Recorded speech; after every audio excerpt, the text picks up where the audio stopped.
हरे कृष्णा। भगवद गीता यथारूप अध्याय 2 गीता का सार। अब आगे भगवान श्री कृष्ण अर्जुन को समझाते हैं और उसको अपने शिष्य के रूप में स्वीकार करते हैं और कहते हैं, हे अर्जुन, तुम पंडितों की तरह बड़ी बड़ी बातें करते हो, उनके लिए शोक कर रहे हो जो शोक करने के योग्य नहीं है। जो विद्वान होते हैं वे ना तो जीवित के लिए शोक करते हैं और ना ही उनके लिए शोक करते हैं जो मर चुके हैं। ऐसा कभी नहीं हुआ है अर्जुन कि मैं ना रहा हूं या तुम ना रहे हो अथवा ये समस्त राजा ना रहे हो, और ना ऐसा कभी भविष्य में होगा कि हम लोग नहीं रहेंगे। जिस प्रकार शरीरधारी आत्मा इस शरीर में बाल्यावस्था से तरुणावस्था में और फिर वृद्धावस्था में निरंतर अग्रसर होता रहता है, उसी प्रकार मृत्यु होने पर आत्मा दूसरे शरीर में चला जाता है। धीर व्यक्ति ऐसे परिवर्तन से मोह को प्राप्त नहीं होते। हे कुंती पुत्र, सुख तथा दुख का क्षणिक उदय तथा कालक्रम में उनका अंतर्धान होना सर्दी तथा गर्मी की ऋतुओं के आने और जाने के समान है। हे भरतवंशी, वे इंद्रिय बोध से उत्पन्न होते हैं और मनुष्य को चाहिए कि अविचल भाव से उनको सहन करना सीखे। भगवान श्री कृष्ण कहना चाहते हैं कि ये जो सुख और दुख इंसान के मन में आते हैं ये टेम्परेरी है, ये आते हैं और जाते हैं। इंसान को चाहिए कि इसको सहन करने के लिए हिम्मत रखे, वह अविचलित ना हो, इन छोटी छोटी बातों से डरे नहीं। सुख आ गया तो हंसने लगे और दुख आ गया तो रोने लगे। ये तो आते और जाते रहते हैं। जिस प्रकार मौसम बदलते हैं उसी प्रकार सुख और दुख बदलते हैं। अर्जुन, इसको सहन करना सीखो। हे अर्जुन, जो पुरुष सुख तथा दुख में विचलित नहीं होता और इन दोनों में एक समान भाव रखता है, वह निश्चित रूप से मुक्ति के योग्य है। अर्थात जो सुख में सुखी नहीं होता और दुख में दुखी नहीं होता, अपने आप को एक समान रखता है, वह निश्चित रूप से मुक्ति के योग्य है। हे अर्जुन, तत्वदर्शियों ने यह निष्कर्ष निकाला है कि भौतिक शरीर का तो कोई अस्तित्व ही नहीं है, किंतु ये जो अंदर आत्मा है ये अपरिवर्तित है, ये कभी नहीं बदलती।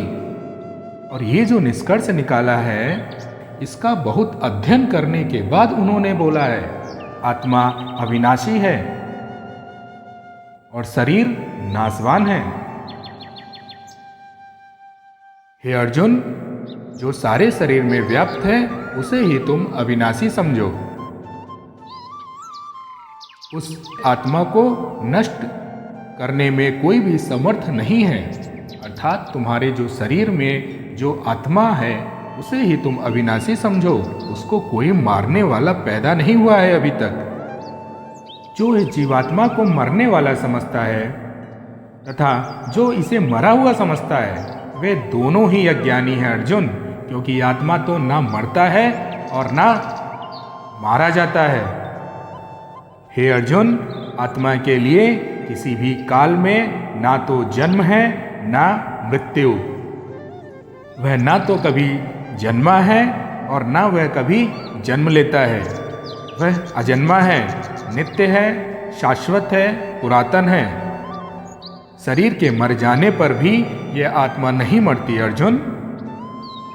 हे पार्थ, जो व्यक्ति यह जानता है कि आत्मा अविनाशी है, अजन्मा है, शाश्वत है तथा अव्यय है,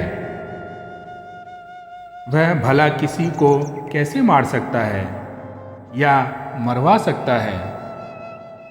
जिस प्रकार मनुष्य पुराने वस्त्रों को त्याग कर नए वस्त्र धारण करता है, उसी प्रकार आत्मा पुराने तथा व्यर्थ के शरीर को त्याग कर नवीन अर्थात नए भौतिक शरीर धारण करता है।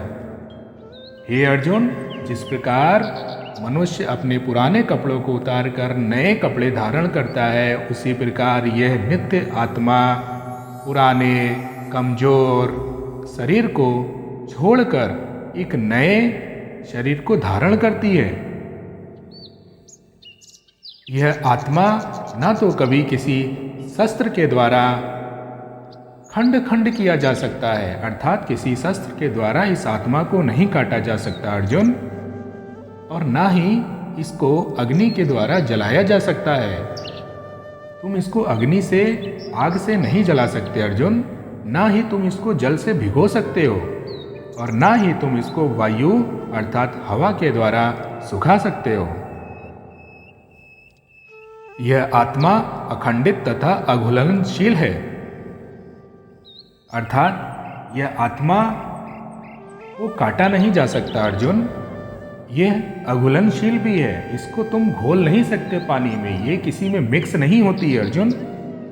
इसे ना तो जलाया जा सकता है और ना ही सुखाया जा सकता है।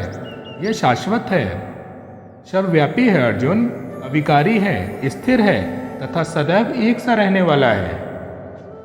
यह कभी नहीं बदलती अर्जुन। यह आत्मा अव्यक्त है, अकल्पनीय है तथा अपरिवर्तनीय कहा जाता है अर्जुन। यह जानकर तुम्हें शरीर के लिए शोक नहीं करना चाहिए, किंतु यदि तुम यह सोचते हो कि आत्मा सदा जन्म लेता है और सदा मरता है, तो हे महाबाहु, तुम्हारे शोक करने का कोई कारण नहीं है, क्योंकि तुम्हारा ज्ञान अधूरा है। जिसने जन्म लिया है उसकी मृत्यु निश्चित है, और मृत्यु के पश्चात पुनर्जन्म भी निश्चित है। अतः अपने अपरिहार्य कर्तव्य पालन में तुम्हें शोक नहीं करना चाहिए। हे अर्जुन, जो जन्म लिया है वो मरेगा, और जो मर गया है वो फिर से जन्म लेगा। सारे जीव प्रारंभ में अव्यक्त रहते हैं, मध्य अवस्था में व्यक्त होते हैं और विनष्ट होने पर पुनः अव्यक्त हो जाते हैं। अतः शोक करने की आवश्यकता नहीं है अर्जुन। और सुनो अर्जुन, मैं तुम्हें इस आत्मा को और विस्तार में बताता हूँ। कोई आत्मा को आश्चर्य से देखता है तो कोई इसे आश्चर्य की तरह बताता है, तथा कोई इसे आश्चर्य की तरह सुनता है, किंतु कोई इसके विषय में सुनकर भी कुछ नहीं समझ पाते। वे मूर्ख हैं अर्जुन। ऐसे लोग मूर्ख हैं, वो सुनते तो सब कुछ हैं लेकिन समझ कुछ नहीं पाते। हे भरतवंशी, शरीर में रहने वाले का कभी भी वध नहीं हो सकता, अर्थात इस शरीर में आत्मा है, उस आत्मा का कभी वध नहीं हो सकता। अतः तुम्हें किसी भी जीव के लिए शोक करने की आवश्यकता नहीं है। क्षत्रिय होने के नाते अपने विशिष्ट धर्म का विचार करते हुए तुम्हें जानना चाहिए कि धर्म के लिए युद्ध करने से बढ़कर तुम्हारे लिए अन्य कोई कार्य नहीं है। अतः तुम्हें संकोच करने की कोई आवश्यकता नहीं है, क्योंकि तुम क्षत्रिय हो। तुम्हें युद्ध करना चाहिए, तुम्हारा यही कर्तव्य है अर्जुन। ये पाठ वे क्षत्रिय सुखी हैं जिन्हें ऐसे युद्ध के अवसर अपने आप प्राप्त होते हैं, जिससे उनके लिए स्वर्गलोक के द्वार खुल जाते हैं। किंतु यदि तुम युद्ध करने के स्वधर्म को संपन्न नहीं करते हो तो तुम्हें निश्चित रूप से अपने कर्तव्य की उपेक्षा करने का पाप लगेगा। तुम्हें योद्धा के रूप में भी अपना यश खो दोगे अर्जुन। लोग सदैव तुम्हारे अपयश का वर्णन करेंगे। सम्मानित व्यक्ति के लिए अपयश तो मृत्यु से भी बढ़कर है अर्जुन। तुम एक क्षत्रिय हो और क्षत्रिय का धर्म है युद्ध करना। क्षत्रिय तो ऐसे मौके की तलाश में रहते हैं कि उनको युद्ध करने का अवसर मिले। क्यों? क्योंकि उनका वह कर्तव्य है। ऐसा वो करेंगे तो उनके लिए स्वर्ग के द्वार खुल जाएंगे। लेकिन तुम भी एक क्षत्रिय हो। तुमको ऐसा मौका मिला है, लेकिन तुम अपने धर्म से पीछे हट रहे हो। एक क्षत्रिय के लिए ये बहुत ही शर्म की बात है कि उसके हाथ में आया हुआ मौका एक क्षत्रिय ने छोड़ दिया, और ऐसे क्षत्रिय को सम्मान प्राप्त नहीं होता इस समाज में। लोग सदैव उस क्षत्रिय की बुराई करेंगे अर्जुन, उसको सम्मान की नज़र से नहीं देखा जाएगा। लोग यही कहेंगे अर्जुन कि युद्ध भूमि में दोनों सेनाएं आमने सामने खड़ी थी और अर्जुन ने अपना गांडीव नीचे रख दिया। अर्जुन हार गया। जिन जिन महान योद्धाओं ने तुम्हारे नाम तथा यश को सम्मान दिया है, वे सोचेंगे कि तुमने डर के मारे युद्ध भूमि से पीछे आ गए। इस तरह वे तुमको तुच्छ मानेंगे। बहुत बड़े बड़े ऋषि मुनि ने तुमको एक सम्मान की नज़र से देखा है। उन्होंने कहा है कि अर्जुन बहुत बड़ा योद्धा है, लेकिन जब वो ये सुनेंगे कि अर्जुन तो रणभूमि से पीछे भाग गया, उसने युद्ध करने से मना कर दिया, तो वह तुमको तुच्छ समझेंगे। कहेंगे इसकी बातें तो बड़ी बड़ी थी, लेकिन जब समय आया तो इसने कुछ नहीं किया। तुम्हारे शत्रु अनेक प्रकार से कड़वे शब्द बोलेंगे तुम्हारे वर्णन में, तुम्हारी बुराई करेंगे, तुम्हारा उपहास करेंगे। अर्जुन, तुम्हारे लिए इससे दुखदाई और क्या होगा? हे कुंती पुत्र, यदि तुम युद्ध में मारे जाओगे तो तुम्हें स्वर्ग की प्राप्ति होगी, और यदि तुम जीत जाओगे तो पृथ्वी के साम्राज्य का भोग करोगे। अतः रण संकल्प करके खड़े हो जाओ और युद्ध करो, क्योंकि जीत और हार में तुमको कुछ ना कुछ मिलेगा।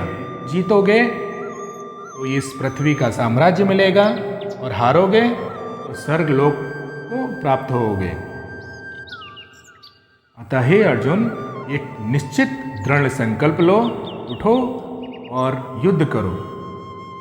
तुम सुख या दुख, हानि या लाभ, विजय या पराजय का विचार किए बिना युद्ध के लिए युद्ध करो।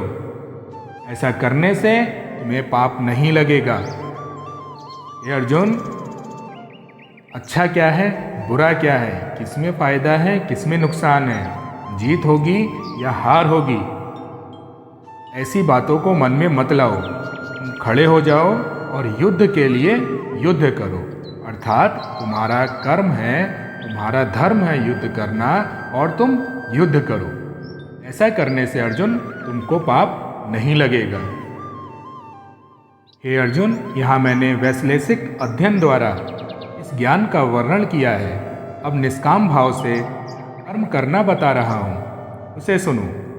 हे प्रथापुत्र, तुम यदि ऐसे ज्ञान से कर्म करोगे तो तुम कर्म के बंधन से अपने को मुक्त कर सकते हो। इस प्रयास में ना तो हानि होती है, ना ही हास, अपितु इस पथ पर की गई अल्प प्रगति, अर्थात इस पथ पर एक छोटी सी मेहनत भी एक महान भय से रक्षा कर सकती है। जो इस मार्ग पर चलते हैं वे प्रयोजन में दृढ़ रहते हैं। उनका लक्ष्य भी एक होता है। एक कुरुनंदन, जो दृढ़ प्रतिज्ञ नहीं है, उनकी बुद्धि अनेक शाखाओं में विविध रहती है। अर्थात जिनकी बुद्धि दृढ़ प्रतिज्ञ नहीं है, उनकी बुद्धि अनेक शाखाओं में, मतलब अलग अलग जगह लगी हुई है। वह अपने मन को एक जगह एकत्रित नहीं कर पाते। अल्पज्ञानी मनुष्य वेदों के उन अलंकारिक शब्दों के प्रति अत्यधिक आसक्त रहते हैं जो स्वर्ग की प्राप्ति, अच्छे जन्म, शक्ति इत्यादि के लिए विविध सकाम कर्म करने की प्रस्तुति करते हैं। इंद्रिय तृप्ति तथा ऐश्वर्यमय जीवन की अभिलाषा के कारण वे कहते हैं कि इससे बढ़कर और कुछ भी नहीं है। जो लोग इंद्रिय भोग तथा भौतिक ऐश्वर्य के प्रति अत्यधिक आसक्त होने से ऐसी वस्तुओं से मोहग्रस्त हो जाते हैं, उनके मनों में भगवान के प्रति भक्ति का दृढ़ निश्चय नहीं हो पाता। वेदों में मुख्यतः प्रकृति के 3 गुणों का वर्णन हुआ है अर्जुन। इन तीनों गुणों से ऊपर उठो। समस्त द्वैतों और लाभ तथा सुरक्षा की सारी चिंताओं से मुक्त होकर आत्मपरायण बनो अर्जुन। तुम्हें अपना कर्म करने का अधिकार है, किंतु कर्म के फलों के तुम अधिकारी नहीं हो। तुम ना तो कभी अपने आप को अपने कर्मों के फलों का कारण मानो और ना ही कर्म ना करने में कभी आसक्त हो। हे अर्जुन, जय तथा पराजय की समस्त आसक्ति त्याग कर संभाव से अपना कर्म करो। ऐसी समता योग कहलाती है अर्जुन। हे धनंजय, भक्ति के द्वारा समस्त गर्हित कर्मों से दूर रहो। उसी भाव से भगवान की शरण ग्रहण करो। जो व्यक्ति अपने साकाम कर्म फलों को भोगना चाहते हैं वे कृपण हैं। हे अर्जुन, भक्ति में संलग्न मनुष्य इस जीवन में ही अच्छे तथा बुरे कार्यों से अपने को मुक्त कर लेता है। अतः योग के लिए प्रयत्न करो अर्जुन, क्योंकि सारा कार्य कौशल यही है। इस तरह भगवत भक्ति में लगे रहकर बड़े से बड़े ऋषि मुनि अथवा भक्तगण अपने आप को इस भौतिक संसार में कर्म के फलों से मुक्त कर लेते हैं। इस प्रकार वे जन्म मृत्यु के चक्र से छूट जाते हैं अर्जुन, और भगवान के पास जाकर उस अवस्था को प्राप्त करते हैं जो समस्त दुखों से परे है। जब तुम्हारी बुद्धि मोह रूपी सघन को पार कर जाएगी तो तुम सुने हुए तथा सुनने योग्य सबके प्रति अन्यमनस्क हो जाओगे।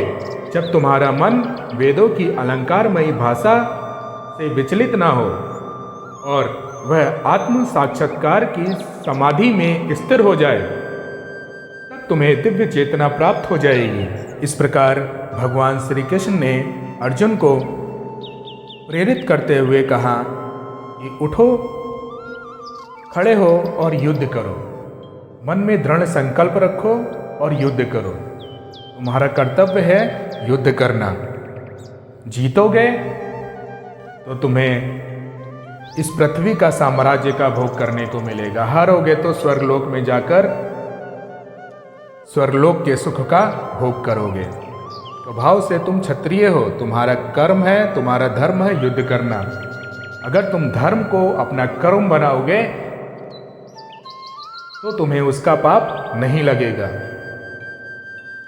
उठो, खड़े हो जाओ और युद्ध करो।